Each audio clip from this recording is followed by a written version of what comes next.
You just gotta pack it right, a little bubble wrap. I've moved 17 times in my life, and I would definitely always recommend those big Rubbermaid totes and bubble wrap. No more cardboard. Why?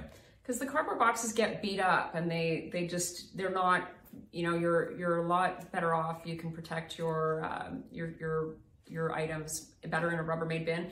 I wrote on each one the number, and then I had a list on my phone of what was in each bin. So I think one of the things that I've noticed is in the Rubbermaid bins that are clear, you can see what's in them. So yeah. They get packed, or they stay packed longer because because we get down here, I put everything in clear bins for the most part. Only the stuff that was going to be unpacked right away I put in boxes. The clear stuff stayed packed for quite a while.